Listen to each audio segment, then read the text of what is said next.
of the Inc. TV Open, eventually losing to Kraken Paradise, one of the best teams in all of North America. But Demise certainly have a lot of things to be proud of, both on the Splatoon and Smash side of things, as we go to Pokemon Stadium 2 for game number 1.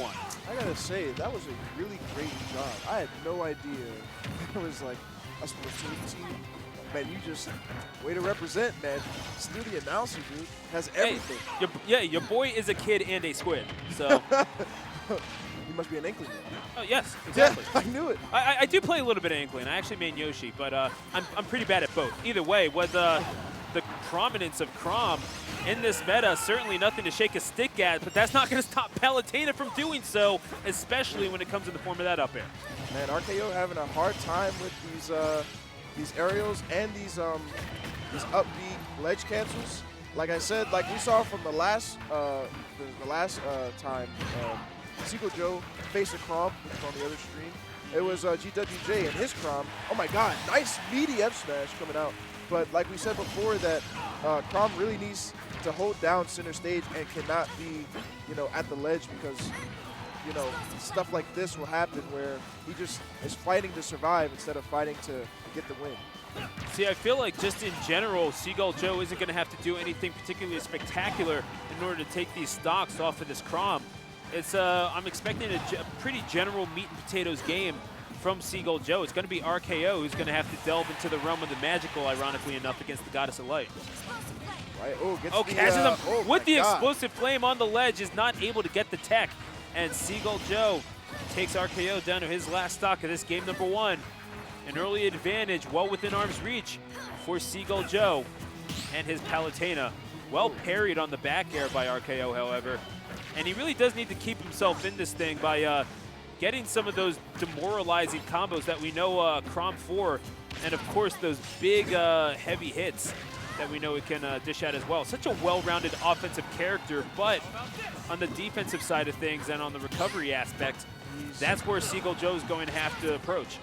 I mean, that's where you want to be in advantages when he's off stage. I mean, I don't know about Chrom players. They must not like to recover, but they definitely don't want to outweigh the bad, or outweigh the good with the bad. But, oh my. Side B, gonna take it. Hey, have a fireball to the face. It's like, I feel like that would feel like the equivalent of putting your face in the back of a, just one of those Mack trucks with the exhaust pipe, just all that flamage. It's like in the back of a jet engine. Are you kidding me? Oh, yeah. It's like that one sketch from, what was it, Jackass 3D? Yeah, Jackass 2. It was Jackass 3. It was 3, yeah. Ryan Dunn, rest in peace, man. Yeah, absolutely. No, Ryan Dunn, absolute legend. And Seagull Joe and RKO trying to carve out legacies of their own to switch over to, never mind, the Chrom. Oh, I don't think that's right. We have the stackable option on the menu. Okay. Oh, that's a godlike. Do you see that stream with Hank Hill as Captain Falcon? Oh my God! But I do appreciate that. I don't think we're gonna see Donkey Kong. To be honest with you, I think he's gonna have to stay Chrom if he wants to find some leeway in this. And besides, he hasn't gone Donkey Kong all top 8. Yeah. As we saw with, or as you guys saw rather, with his match with 10. The Demise, he went all Chrom, last stock, last hit, game 5, clutched it out. But so he's looking to do the same with Seagull Joe's Palutena, not trying to give up any kind of errors right now. Seeing how fragile he is. I mean, he simply was not, there's no reason for him to go Donkey Kong. Obviously, he needs kills. Obviously, he needs a little bit of strength, but you can't land. Like, if you lose neutral, you're going to die. And Seagull Joe already handling this Chrom relatively well, sitting at 71%, but opportunity arisen for RKO, trying to get himself back into a more manageable position, but these dash attacks not going to make it any easier. Definitely taking care of business. I mean, the best way he can. Those aerials are going to be the bane of his existence right now, seeing that every aerial that he, Seagull Joe produces to RKO, gets him off the stage, and that's not where you want to be. Gonna see it, not gonna give him a up there. Dragon Ball Z moment right now, gonna dash all the way to the ledge, trying to get an F tilt. Dash attack for his trouble, and then an up air to seal it.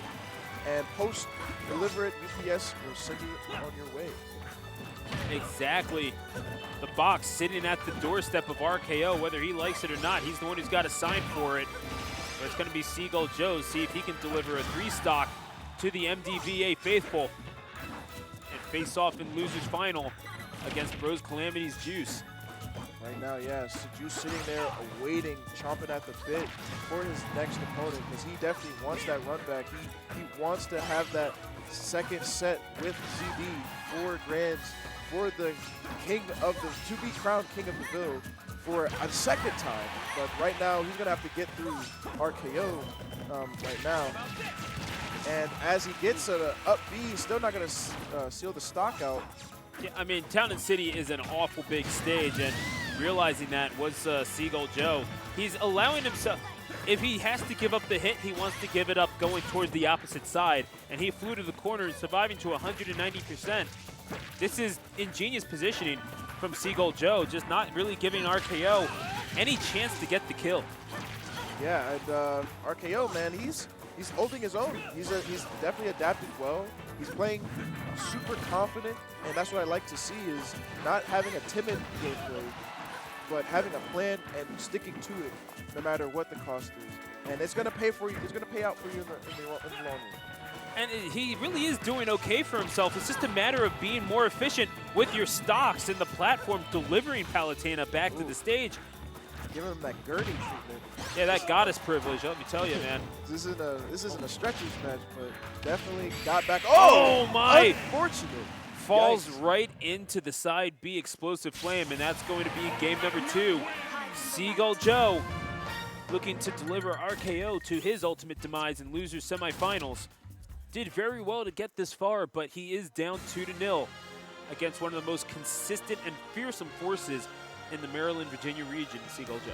Yeah, I mean, there was a time where RKO kind of did overextend a little bit, and it kind of cost him. I don't think that he realized it, but, you know, with these top players here, they're going to really be looking for things like that. If you overextend, especially with Chrom, who, you know, can't really afford to overextend because it's going to smell dangerous.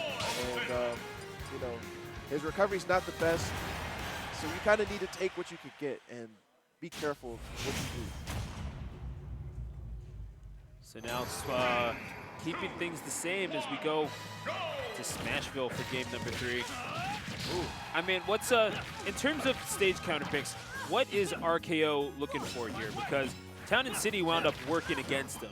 He couldn't kill Seagull Joe until like around 190. So yeah, obviously you have a bit of a smaller ceiling in Smashville, but I'm guessing he's going to be going for kills off at the top and almost exclusively that because he's not really getting a whole lot off of F Smash. Yeah, I feel like in terms of stage picks for Chrom, nice meaty F Smash, hard beat, but in terms of stages for Chrom, you're probably going to want to limit the amount of size that you have to work with, so that you don't give Palutena the option of running away or doing ledge cancels.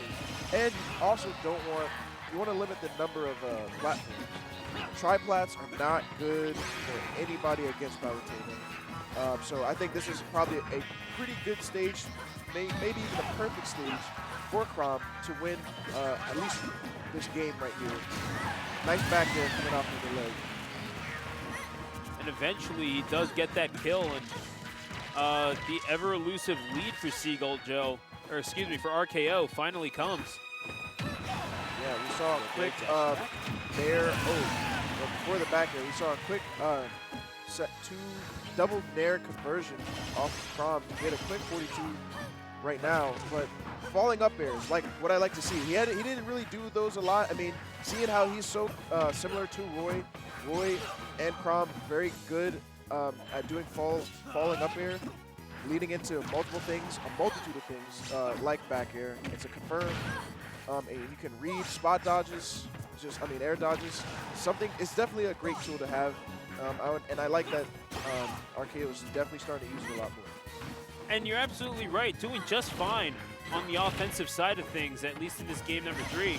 But I do find that RKO, it seems like, trying to get a cheeky kill. Oh my God! On the high recovery. What was that? He was going for the up B, but Seagull Joe coming right in with the dash and calling him out immediately. Seagull Joe suffering no discourse at the from the mouth of RKO, who, I mean, it seems like RKO on recovery just kind of outthinking himself. And obviously, you know, when you're going low or whatever, you need to be careful. But he found himself, especially on that second stock, above the ledge, right in position for that back air, and he got caught and was made to pay for it. Neutral B, he's going to try to two-frame that Palutena. Oh, the sword to the back. He's still alive, though, is Seagull Joe. Dash attack, definitely a great tool to do, but it's just that, you know, if it's blocked, you're done. It's not the safest move. Great spot dodge on the jab, knowing that it's a multi-hit. Nice parry into an F-tilt. Well read by RKO, who keeps his hopes alive here, but the explosive flame! Oh, wait a minute, not yet. Not quite yet, says RKO. He grabs the ledge and parries the back air. All of a sudden, he makes his way. Oh my God, the reads! He had no choice but to come out swinging. If he's going to go down, he's going to go down with a fight. He wants at least one. He cannot take at least one, gain some momentum to carry him into the next game. He's dealing it with a lot of rage right now. He's spacing himself out so well, as also swinging that sword, providing those safe hitboxes, and frankly catching on to Seagull's movement just a little bit better upon recovery, knowing that he's going for the middle of the stage. RKO is there to come and collect, but the back air is going to take it, and Seagull Joe, by a score of 3-0, moves on to loser's final. Kind of, you know, dangled a little bit of possibility and took it away. You know, the comeback, it was coming, you know. I would have liked to see a game 4, see what adjustments could have been made from the last game. But RKO, you know, nothing to be sad about. He got 3-0'd. However, he's getting, I believe, like 4th. Yeah, fourth. no, Yes. he just got 4th place, and not that bad of a finish for the young man. This is a good amount of momentum to pick up as we are heading on, as we're rolling on with the 2nd season of Super Smash Bros. Ultimate, especially in the Philadelphia region, has a chance to make a name for himself and carry on the momentum that he's picking up with Chrom. He's becoming slightly more popular as time goes on within Philadelphia. In fact, Yoda Cage playing a little bit of Chrom in bracket as well, who was another DK main. Yeah. Strangely.